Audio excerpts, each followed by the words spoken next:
Como colônia, vivemos o ciclo do pau-brasil, do açúcar e do ouro. Com a vinda da família real portuguesa e a independência, nos modernizamos. Mas a economia continuou baseada em latifúndios, exportação e trabalho escravo. Um ano depois de abolida a escravidão, veio a República e o ciclo do café continuou até a crise de 29, que atingiu o mundo todo. O Brasil se recuperou e se desenvolveu com Getúlio, Juscelino e o milagre econômico. O sonho foi interrompido pelas duas crises mundiais do petróleo que levaram à crise da dívida externa e à alta inflação, problemas que continuaram na democracia. O primeiro presidente eleito em décadas não assumiu. O vice não tinha a mesma legitimidade. O que poderia salvar o Brasil da inflação, da recessão e de um novo golpe? Que eu tinha quase que certeza que eu era um presidente da República daqueles que o Brasil tinha eleito, destinados a serem depostos, como tinha caído o Jânio Quadros, como tinha caído o Getúlio, quando falharam todas as soluções. Tancredo Neves foi o presidente eleito, mas não assumiu o cargo. Não tinha grande penetração na grande mídia nacional, não tinha apoio de grandes grupos econômicos e não tinha partido político. Não tinha participado da organização do plano de governo do Tancredo. Não tinha escolhido nenhum ministro de Estado, não conhecia ninguém. Além disso, no primeiro ano de governo, os indicadores econômicos não melhoraram. A primeira tarefa de Sarney foi de gerar legitimidade para o seu próprio mandato. A legitimidade dependia do aumento da popularidade do presidente. Isso só com um milagre, como o fim da inflação. Sobre plano de estabilização. Há uma divisão clássica entre plano ortodoxo e plano heterodoxo. O plano ortodoxo é aquele que pretende resolver o problema da alta inflação, reduzindo a demanda, né? Era usar os instrumentos clássicos, ou seja, a taxa de juros e uma política fiscal contracionista. Não dava para você fazer um ortodoxo. Eu não tinha condições políticas de fazer isso. Eu também tinha a perfeita noção que se eu adotasse um programa da fórmula ortodoxa, eu inevitavelmente estava fazendo aquilo e o Jango tinha feito todas as coisas erradas para ser deposto, né? E nesse momento ninguém sabia o que é que poderia acontecer. Havia gaviões dentro do governo Sarney, havia golpistas dentro do governo Sarney. A única força organizada capaz de tomar decisões naquele tempo eram as Forças Armadas. E de qualquer maneira, plano ortodoxo não seria a solução. Na realidade, nós estávamos diante de um problema muito mais sério. É muito diferente de uma inflação que acontece por um fenômeno de mercado puro e simples. Então, nós tínhamos desenvolvido o que nós chamamos a teoria da inflação inercial. Quem teve a ideia básica original foi o Mário Henrique Simonsen, num trabalho de 1970. Nós percebemos que um elemento crítico da inflação brasileira era a indexação. Em 1964, criou-se um sistema de indexação generalizada baseada na correção monetária. No Brasil, a indexação começou com a correção monetária de impostos e financeira. A indexação salarial veio por tabela, por consequência. Bom, já que os impostos são indexados e os rendimentos financeiros são indexados, é justo que os rendimentos de trabalho também o sejam. Isso daí passou para a taxa de câmbio, daí passa para o preço da energia e depois passa para o preço da gasolina. Quer dizer, a correção monetária é uma panaceia, né, que ajuda a conviver com a inflação. Então, a correção monetária parecia, sim, um ovo de Colombo. Ótimo. Para que lutar contra a inflação? Eu vou me aliar à inflação. Mas, do outro lado, ela cria enormes distorções. Quer dizer, é como se fosse um remédio extremamente forte, não é? Quase uma droga que você toma para poder conviver. Depois de algum tempo, todo mundo começa informalmente também a fazer isso. Então, isso é a chamada inércia inflacionária, né? o que eles chamavam de inflação inercial, ou seja, que a inflação se repete pela memória das pessoas que esperam que você vai ter uma nova inflação, um aumento de preço. Se eu tocar o salário, eu reajusto o preço. Se reajusta o preço, aumenta o aluguel de novo, e assim por diante. Ficava uma cadeia, né, que não parava nunca, porque ninguém podia parar. A metáfora para captar bem é o que acontece em jogo de futebol. Né? Se um levanta, os outros levantam. No final, porque vários levantaram, os outros levantam. No final está todo mundo de pé. E, na verdade, a qualidade de visão é a mesma que se tivesse todo mundo sentado. Mas ninguém tem incentivo individual para sentar. Então, isso aí produziu a inércia que foi levando a inflação para cada vez patamares mais altos. Ela nunca caía, ela sempre subia. Porque ela já traz o acúmulo da inflação que já vem do outro mês, e ela só vai se somando. Então, as pessoas começaram a corrigir preço e salário de forma aleatória. Quanto mais a inflação subia, mais rápida era a correção monetária. Os prazos de indexação eram reduzidos. Então, de ano em ano, de 6 em 6 meses, depois é 3 em 3 meses. Todos os meses, todas as semanas. Nós chegamos a ter, eu lembro disso, taxa de juros de 1% ao dia. O sistema de indexação do Brasil tinha tornado a inflação brasileira única em todo o mundo. Inflação sem correção monetária é uma coisa, inflação com correção monetária é outra coisa. Ora, quando isso acontece, você pode fazer a austeridade que você quiser fazer, que a inflação continua bela e formosa. Então, como é que eu vou acabar com isso? Bom, eu tenho que acabar com o sistema. Eles haviam feito no Israel um programa desse de heterodoxo e que eles estavam tendo resultados. Então, foi o Pércio Arida, foi a Israel. Em 85, eu vi como é que foi feito o choque heterodoxo lá, teve sucesso no caso israelense. É um caminho que, curiosamente, o Chico pensou aqui no Brasil. O que o Chico Lopes procurava com o choque heterodoxo era o senta, era alguém que gritasse senta coletivamente.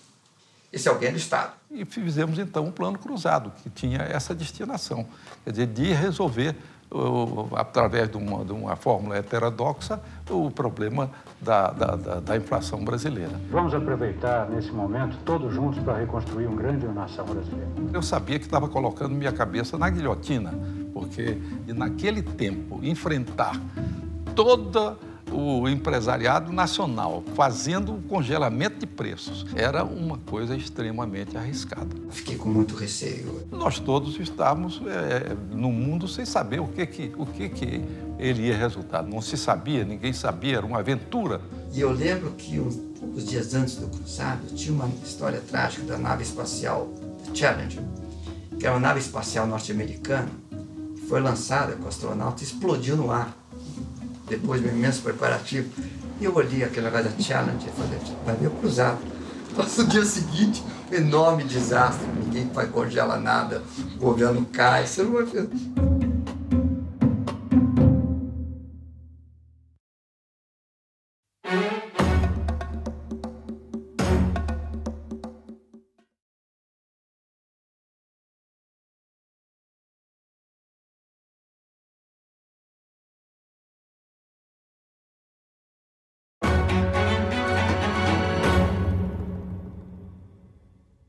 O Plano Cruzado foi lançado em fevereiro de 86. E o que era o Plano Cruzado? Tem que congelar os preços, os contratos, os preços essenciais, as tarifas públicas, os salários, para daí para frente não ter mais correção monetária nem indexação. Se todos os preços fossem congelados num determinado dia, a inflação acabaria. E acabou. O Plano Cruzado, eu acho que foi um êxito que passamos a ter no primeiro mês, segundo, inflação zero, e a inflação muito baixa. Inflação baixíssima e até negativa, e o país, naquele ano, mudou. A queda súbita da inflação produziu uma confiança nova. Foi um deslumbramento, porque a gente via que o dinheiro no dia seguinte valia a mesma coisa, depois valia a mesma coisa. As pessoas viram que a felicidade podia estar lá. A moeda podia ser estável. Os salários aumentaram, as vendas aumentaram, estava todo mundo feliz, né? Eufórico quase. Os consumidores iam às compras, os bancos se sentiam encorajados a emprestar e o consumo aumentava rapidamente. Até remédio para dor de cabeça desaparecia na farmácia, né? Teve um crescimento acelerado da economia brasileira. E a economia disparou.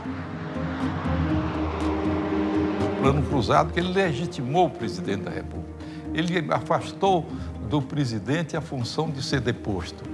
Durante o Plano Cruzado, o presidente Sarney bateu recorde de popularidade. Um presidente que era criticado, atacado por ter vindo da ditadura, de repente viu a sua popularidade passar de 80%. O povo, no momento em que aceitou ser fiscal do presidente, assegurou o êxito desse programa. Tabela na mão, o Brasil no coração, a vitória estava assegurada. Na hora que chegava a tabela, todo mundo ia com a tabela para o supermercado. Quando o fiscal do Sarney dizia, eu sou fiscal do Sarney. O consumidor se sentiu com a tabela com muito poder na mão, né? Porque, assim, o governo deu para ele uma tabela, para você vai ser o cara que vai fiscalizar esse preço. A popularidade permitiu que a recém-nascida democracia começasse a arrumar as finanças públicas. Nós fizemos naquele tempo no Brasil uma coisa que mudou o Brasil completamente até hoje e que pouca gente fala, que foi o problema de nós organizarmos a parte fiscal do país. Olha, é tão complicado contar isso porque, primeiro, era muito desorganizado, ninguém sabia muito bem. Porque era tanta confusão. Era uma confusão muito grande. Essa coisa foi muito mais complexa do que parece. Se você tinha uma desordem fiscal absoluta... O Brasil não conseguia controlar a inflação, entre outras coisas, por causa desse tipo de problema. Quando eu assumi o governo, nós tínhamos 4 orçamentos. O orçamento monetário, o orçamento fiscal, o orçamento das estatais e o orçamento da Previdência. E só um orçamento, o da União, era aprovado pelo Congresso Nacional. O orçamento da União, o orçamento tradicional, ele continuava lá, as despesas de funcionário, as despesas públicas, os investimentos de projetos públicos continuavam. Então dava uma falsa ideia de que as finanças públicas no Brasil eram uma maravilha, porque o orçamento federal, incluindo o pagamento de juros, era equilibrado. A ordenação da política monetária, que era basicamente a política de crédito, esse passou a ser controlado pelo orçamento monetário. Então, essas operações de interesse público, que não estavam no orçamento federal, eram realizadas ao abrigo deste orçamento monetário. Um orçamento artificial, não aprovado pela sociedade, nem pelo Congresso Nacional, de volume, cifra maior do que o próprio orçamento convencional. Eu acho que falar que, nesse período, o orçamento monetário era 70%, 30% o orçamento aprovado pelo Congresso, não está muito longe da realidade. Talvez até pior.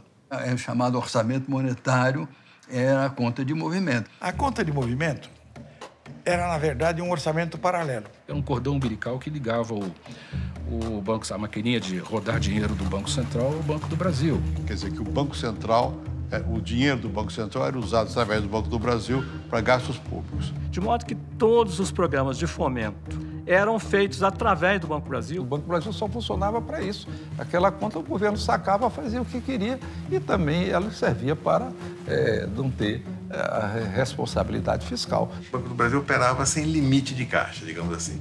Ele ia emprestando sem necessariamente ter a captação de recursos. A conta de movimento do Banco do Brasil, que era um poço sem fundo. Seguinte, o Banco do Brasil tinha uma conta conjunta com o Banco Central. De tal forma que o Banco do Brasil podia emprestar a rodo e nunca cobrar, porque ele fechava a conta dele pegando o dinheiro no Banco Central. É onde os políticos exerciam influência para apoiar a indústria, apoiar o comércio. Se alguém queria dar mais empréstimo para a agricultura, o Banco do Brasil, dá um empréstimo aí. Pronto. Tão simples quanto isso. Empresta, no final do dia, o que faltar no seu caixa, você vai lá e debita na conta de movimento. E estava tudo resolvido. As consequências disso eram uma absoluta impossibilidade de fazer uma gestão de finanças públicas adequada, porque vamos lembrar que qualquer desembolso do Banco Central é emissão de papel moeda. Quer dizer, todos esses programas eram feitos através de emissões monetárias. Uma emissão de moeda não é exatamente infinita, mas altíssima, de alimentar a inflação muito alta. O orçamento monetário era muito determinado por ele e pelo ministro da Fazenda.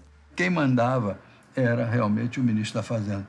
O ministro da Fazenda do Brasil tinha poderes de fazer inveja a um rei medieval. O ministro da Fazenda era um rei absoluto. Começa que o ministro da Fazenda é que nomeava o presidente do Banco do Brasil e o presidente do Banco Central. Autorizava a expansão de empréstimos do Banco do Brasil e do Banco Central, e esses subsídios não eram aprovados pelo Congresso Nacional. Sem dúvida nenhuma, o ministro da Fazenda tinha um poder maior do que o Congresso Nacional para a realização de despesas, por exemplo. Tinha o poder de ampliar gastos ilimitadamente. Às vezes a pessoa fica pensando, aí veio o governo militar, então o Castelo Branco assumiu tudo. É engano. Quem mandava no governo Castelo Branco era o Bulhões na Fazenda, o Roberto Campos no Planejamento. Aí sai o Castelo Branco, entra o Costa e Silva. Aí vem o Delfim. Aí quem manda no governo é o Costa e Silva? Não, quem manda no governo é o Delfim. Vem o Médici. Não, o Médici é durão, o Médici manda, comando, não mandava nada.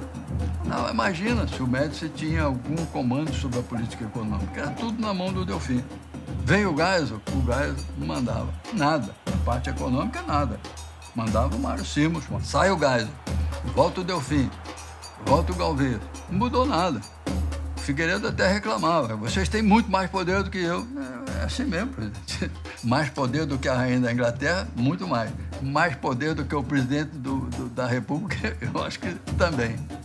Mas tinha uma coisa mais terrível, que era o Conselho Monetário Nacional. O Conselho Monetário Nacional se sentava na mesa para decidir todo mês vários programas, vários gastos públicos. O Conselho Monetário, naquele momento, tinha uma composição assim, de 20, 30 componentes. Você tinha o Ministério da Fazenda, o Banco Central, o Banco do Brasil, um representante do governo, um dos sindicatos patronais, outros sindicatos trabalhistas. Os empresários de todas as áreas, os banqueiros, o empresário do setor industrial. Todo mundo com voto, hein? Eu tenho 10 anos da minha vida como membro do Conselho Monetário Nacional. Isso na década de 80. O Abílio Diniz, de supermercado, Pedro Conte, tinha um banco que decidiam sobre o futuro do sistema financeiro brasileiro. Igualdade de voto com o Banco Central. Eles participavam de uma mesa na qual se decidia aumentar o gasto público para eles, em benefício deles. E foi neste momento que o poder de decidir sobre os investimentos sem a participação dos representantes do povo terminou. Foi uma luta enorme, que foi acabar com a conta movimento entre Banco do Brasil e Banco Central. Foi o ano de 84, uma iniciativa que foi tomada no tempo que o Maílson era o secretário-geral do Ministério da Fazenda, o ministro era o ministro Hernani Galvez. E foi uma luta da qual o Maílson participou muito, e teve um protagonismo muito grande na luta para acabar com a conta de movimento. Era para terminar com a conta de movimento, para melhorar o controle fiscal. Acontece que havia no país muitas pessoas que não entendiam ou não queriam entender. O que acontece é que, de novo, há uma pressão política muito grande para não implementar essas medidas. Mas o ministro Dilson Funaro conseguiu. Corria uma reunião na sala do ministro Funaro, eu era o secretário-geral. Estavam presentes vários diretores do Banco Central, inclusive o André Lara Rezende, o Luiz Carlos Mendonça Barros, o Beluso. O presidente do Banco do Brasil liga para o ministro Funaro, comunicando o excepcional resultado do Banco do Brasil e, por consequência, um recolhimento que certamente, à época, devia representar, no mínimo, uns 30% do recolhimento total de pessoa jurídica no Brasil. No final do dia, aquele dinheiro que ele usou para pagar o imposto de renda foi sacado da conta de movimento. Então, houve uma indignação generalizada na mesa. E aí que surgiu aquele... Vocês sabem o que precisa ser feito? Sabemos, precisa acabar a conta de movimento. Então, tá com as coisas prontas? Tá. O ministro Funaro, que era uma pessoa muito impulsiva e muito corajosa, o ministro Funaro, não, então vamos acabar. Foi quando finalmente acabou a conta movimento. Foi dado o primeiro passo que levou à Lei de Responsabilidade Fiscal. As relações entre o Banco do Brasil e do Banco Central são saneadas e o Banco do Brasil deixa de mandar na política monetária. Mas aquilo foi feito em conjunto com a unificação do orçamento, ou seja, todas as operações de responsabilidade ou de interesse público saem do chamado orçamento monetário. E todas as contas foram incluídas no orçamento único, aprovado pelo Congresso Nacional. O orçamento passou a fazer refletir os gastos efetivos do governo. o ministro da Fazenda perdeu o poder de mandar fazer despesa sem autorização legislativa. Então você vê que o quanto é importante você ter as condições políticas necessárias, e foi no uso desta popularidade que nós conseguimos implementar essas medidas. Institucionalmente, foi um período que se avançou muito. Mudamos a composição do Conselho Monetário Nacional. O Banco Central do Brasil, um caso único no mundo, tinha uma diretoria de fomento agrícola. E passou a ser um Banco Central clássico, com responsabilidade de preservar a estabilidade da moeda e do sistema financeiro. É importante também a separação clara das funções de Banco Central do Tesouro. Você certamente conhece a expressão, deve ser por conta da viúva. O Tesouro Nacional era uma viúva que não sabia bem onde é que aplicava os seus dinheiros, e chegava lá alguém dizendo libera, libera, libera, e ela não entendia do assunto. Foi daí, então, e com ajuda extremamente importante do Pedro Parente, criamos a Secretaria do Tesouro. O Tesouro Nacional deixou de ser um órgão virtual. E é o momento também que a gente começa a desenvolver um sistema de gestão financeira e contábil para o governo federal que ele não tinha antes. Criamos o CIAF. Sistema Integrado de Administração Financeira do Tesouro Nacional.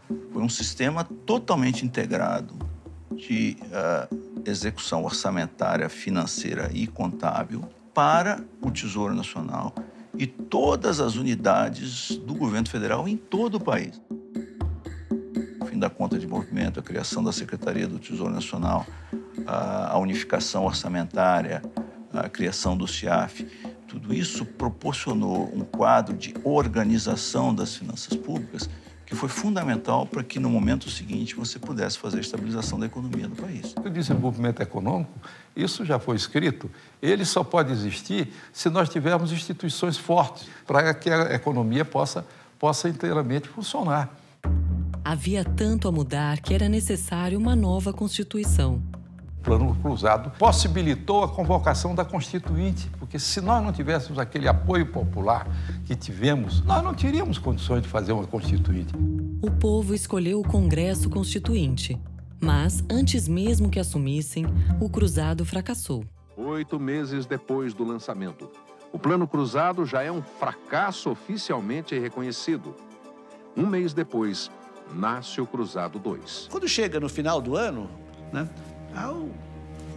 A coisa desmorona. Sai aquela fase de esplendor do Cruzado. A inflação retoma com grande violência. E ele durou 9 meses e voltou ao 2 dígitos depois de 9 meses. As empresas começam a ir à falência, os estados da federação começam a ir à falência. E aí mergulhamos numa crise de crescimento. Abaixo tem um ano até de crescimento negativo, né? O plano devia ter dado certo. Entretanto, foi um fracasso. Por que não deu certo o Plano Cruzado? Por muitos motivos. Primeiro, havia a concepção de que o plano era recessivo, que era uma coisa errada, já que ele depois mostrou que era um plano consumista, né? Teve uma onda de compras e foi o que produziu o desabastecimento também. Com o fim súbito da inflação, a demanda subia de elevador e a oferta de escada. Era preciso complementá-la com as importações.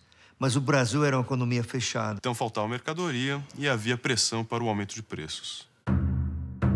Outra razão era o desequilíbrio de preços.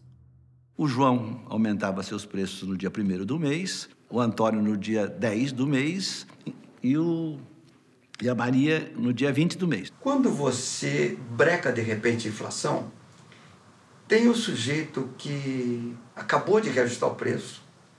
Esse está feliz, que ele reajustou no pico. Sabe?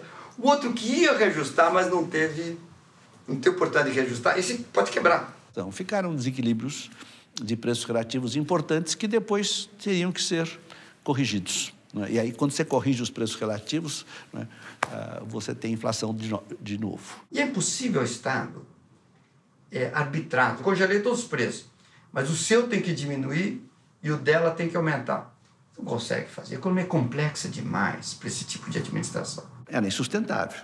Começou, então, o descongelamento de preços, o que fez com que a inflação voltasse de maneira muito virulenta. Foi muito traumático para mim, mas, ao mesmo tempo, enorme aprendizado de ver um plano de estabilização dar errado.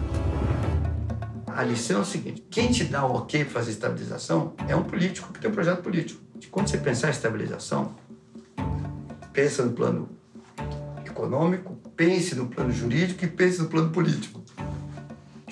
Que é um projeto, mas não é nada político.